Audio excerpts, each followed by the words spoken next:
Assalamualaikum warahmatullahi wabarakatuh. Baiklah, saya Kairunisa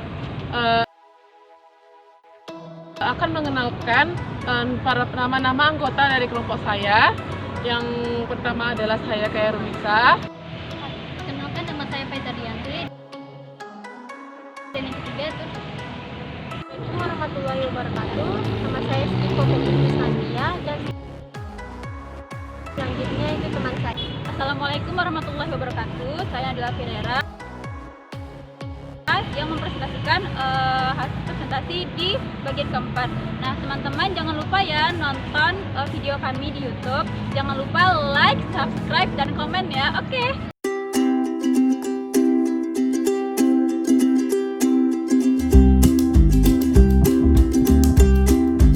Warahmatullahi wabarakatuh. Saya Kairunisa akan menjelaskan SRO di pasar modal. Sebelum saya menjelaskan apa itu SRO, di industri pasar modal Indonesia, regulator tertinggi ada di OJK atau kita kenal dengan Otoritas Jasa Keuangan.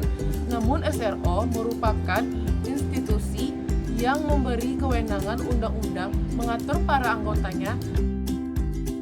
Ada 3 SRO di Indonesia, yaitu IDX, KSI, dan KPI yang punya kewenangan menerapkan aturan dari regulator tersebut. Apa saja sih 3 SRO yang dimaksud? Itu ada pertama adalah BI, PT Bursa Efek Indonesia, dan yang kedua ada PT Kustodian Sentral Efek Indonesia atau kita sebut dengan KSI, dan yang ketiga ada PT Clearing Penjamin Efek Indonesia atau KPESI.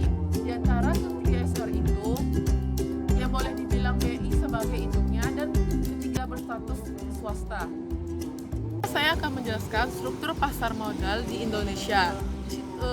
Salah satunya ada Bursa Efek Indonesia, yang kedua ada clearing, dan yang ketiga ada penjamin dan penyelesaian.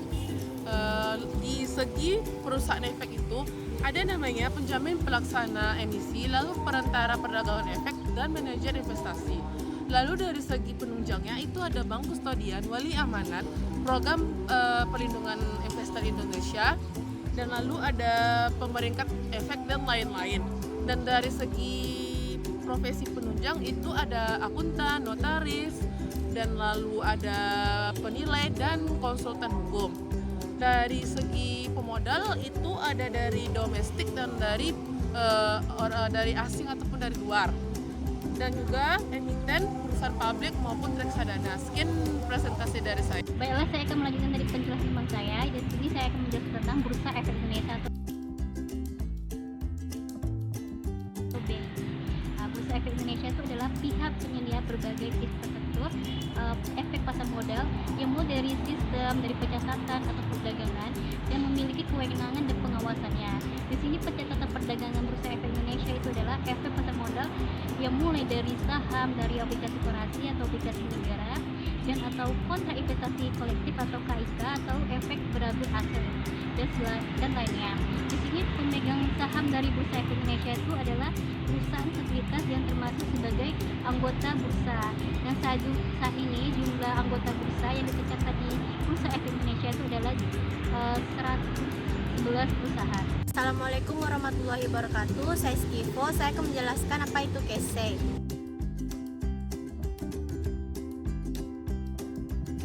atau During Penjaminan Efek Indonesia.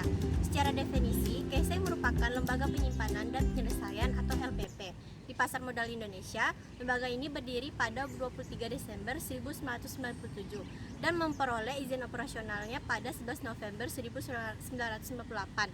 KSI memiliki tugas untuk membantu dan mendukung BIE menciptakan pasar modal yang teratur, wajar, dan efisien, terutama dari sisi transaksi.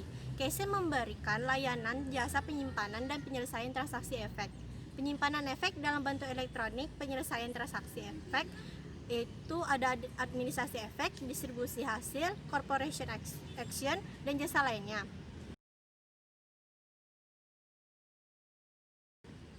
Pemegang saham KSI terdiri atas berbagai pihak. Yang pertama itu ada bank kustodian sebanyak 8 bank sebesar 35%. Yang kedua perusahaan sekuritas itu 26 perusahaan sebanyak 31,5%. Yang ketiga, ada Biro Administrasi Efek 3 perusahaan sebesar 3%. Dan yang terakhir, SRO, ya, ada BE dan KPI sebesar 30,5%.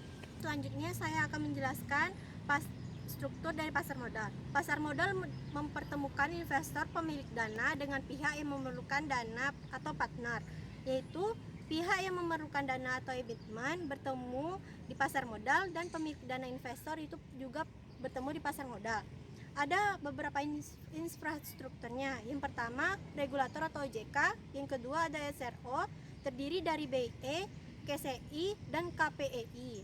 Yang ketiga, perusahaan efek, terdiri atas broker, underwriter, dan investment manager. Dan terakhir ada lembaga dan profesi penunjang, terdiri atas akuntan, konsultasi hukum, notaris, penilai dan kustodian, dan BE serta amanat. Sekian dari penjelasan saya. Terima kasih. Assalamualaikum warahmatullahi wabarakatuh. Saya Nabila Firera akan melanjutkan presentasi dari Skibo Kopi mengenai KPI, yaitu Kustodian Central Efek Indonesia. Nah, di sini dari keterangan resminya, peran utama KPI sebagai SRO adalah sebagai Central Counterparty atau CCP. Nah, CCP di sini bertindak sebagai apa sih? CCP di sini bertindak sebagai penjual untuk setiap pembeli dan sebagai pembeli untuk setiap penjual, yang dimana dalam setiap penyelesaian transaksi atas instrumen investasi yang diperdagangkan oleh BEI. Nah, di sini hadirnya KPI juga mendorong efisiensi dan kepastian dalam penyelesaian transaksi bursa. Proses clearing dilakukan KPI bertujuan untuk menentukan bahwa setiap anggota clearing atau akan mengetahui hak dan kewajiban yang harus dilakukan pada tanggal penyelesaiannya. Nah, di sini sedangkan fungsi dari penjaminan dalam penyelesaian transaksi bursa adalah pemberian kepastian dipenuhinya hak dan kewajiban bagi anggota clearing. Nah, di sini bagi anggota clearing yang timbul dari transaksi bursa tersebut. Nah, di sini pemegang saham KPEI adalah BEI. Sekian dari presentasi saya.